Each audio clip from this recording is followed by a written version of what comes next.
Mga bata, halina at matuto kasama si maestra mo.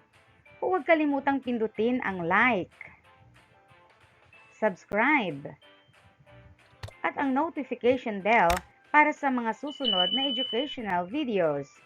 Happy learning!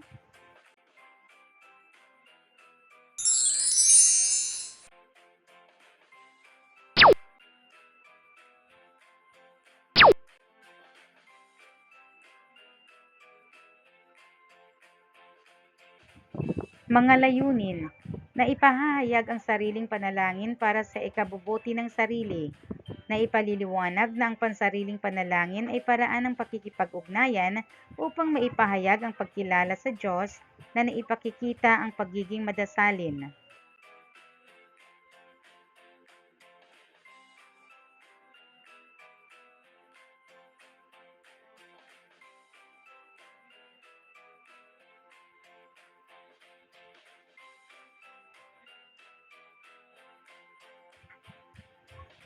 Mga bata, sabayan ako sa pag-awit.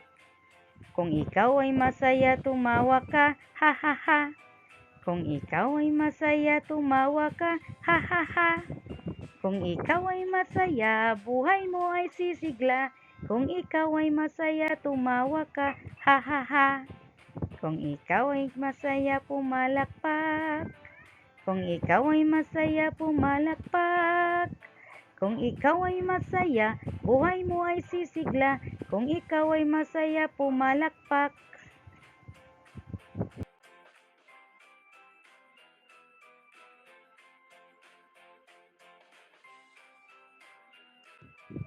Naalala ba ninyo kung ano-ano ang mga mabubuting dulot ng panalangin sa ating buhay?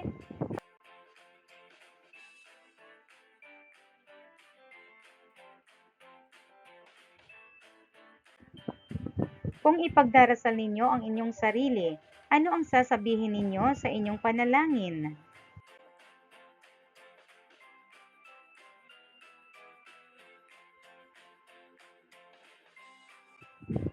Sa araling ito, inaasahan na kayo ay maipahayag ang sariling panalangin para sa ikabubuti ng sarili. Maipaliliwanag na ang pansariling panalangin ay paraan ng pakikipag-ugnayan upang maipahayag ang pagkilala sa Diyos na naipakikita ang pagiging madasalin.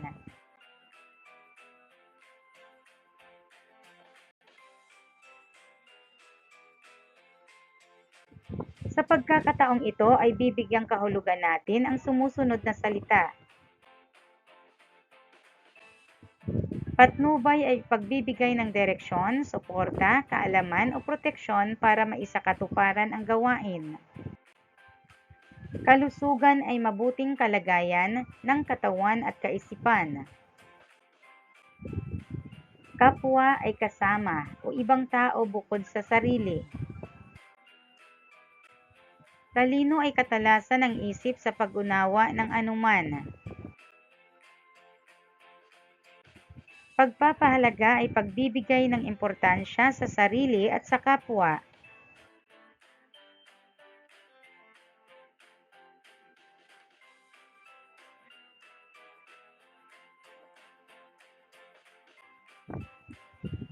Ano-ano ang mga bagay na maaari mong ipanalangin para sa iyong sarili?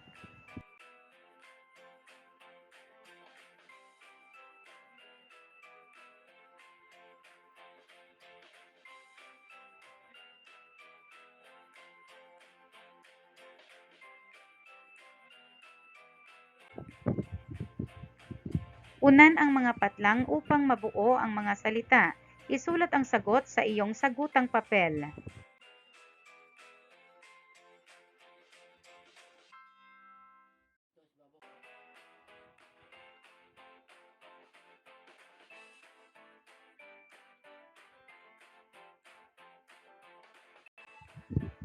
Ano ang damdamin mo habang sumasagot ng ating gawain? Bakit mahalaga na ipanalangin ang kapwa? Ipaliwanag.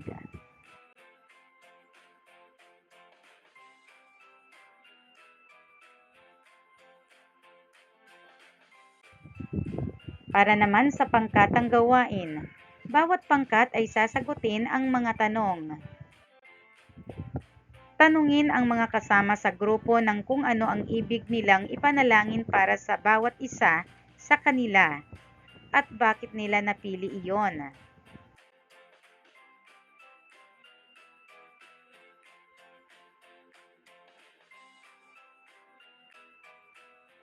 Bakit ka nananalangin?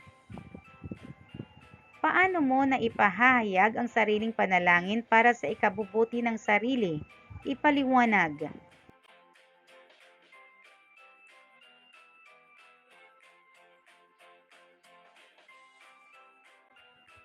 Magsulat ng maikling panalangin para sa iyong sarili.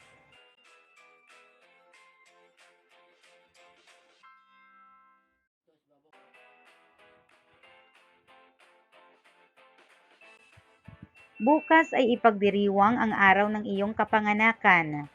Ano ang sasabihin mo sa iyong panalangin? Ibahagi ang iyong sagot sa klase. Alam kong marami kang natutunan sa araling ito. Huwag kalimutang i-like at i-share ang ating video. Hanggang sa muli!